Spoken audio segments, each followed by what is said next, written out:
We begin with an update to a story we first brought you last month through Michigan Farm News and Farm News 5. In early June, federal investigators raided Boersen Farms in Zeeland, part of a financial fraud investigation. According to court documents, the Boersens once farmed more than 100,000 acres, both on their own land and land they rented from other farms. Today we talked to one of the farm families that rented to Boersen Farms, a family that banded together to fight through a life-threatening illness. When they emerged from that near tragedy, they were faced with a new one. Boersen Farms hadn't paid rent on their land for years and owed them nearly $500,000. And I was so sick I could not eat, and my brain virtually shut down. I couldn't even function.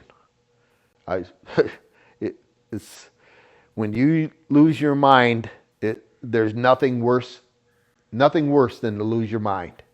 You know, you have all these injuries and they hurt and this and that, but when you lose your mind, it's the worst.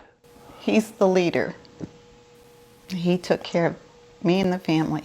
So then it's like, oh my gosh, you know, I'm having to make these calls, and I spoke to Stacy most of the time. I guess about the same amount, Dennis and her. But I remember calling her one time saying, we have a $60,000 payment coming up in May.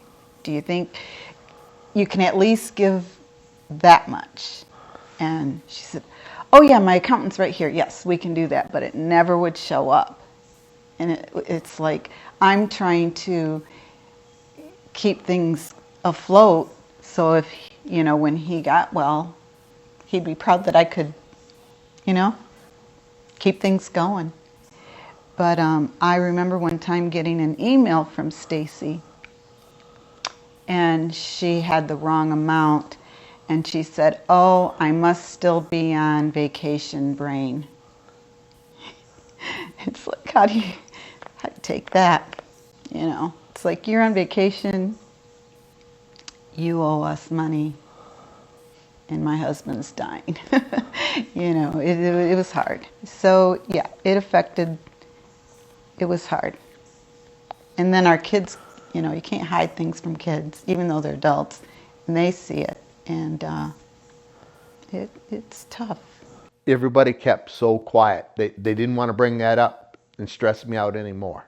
So everybody kept quiet, and they wanted to keep me alive. So we put that totally on a back burner. Dennis did make promises, and I believed him because he treated me very good those first 5 years. And I was in survival mode is what I was. I lost this 70 plus pounds, and I was very, very ill. And I just had confidence in Dennis that he would pay me. Quite a large number of individual farmers that have not been paid, and I don't know where we're going to get the money someday. I have no clue. Things happen with Dennis, and he may never be able to make it completely right, but he can show he cared about these people. And if he just made a little payment every month, that would change your mind about him. That, yeah, he is deep down a good guy, and he knows he's done wrong and he's trying to make amends.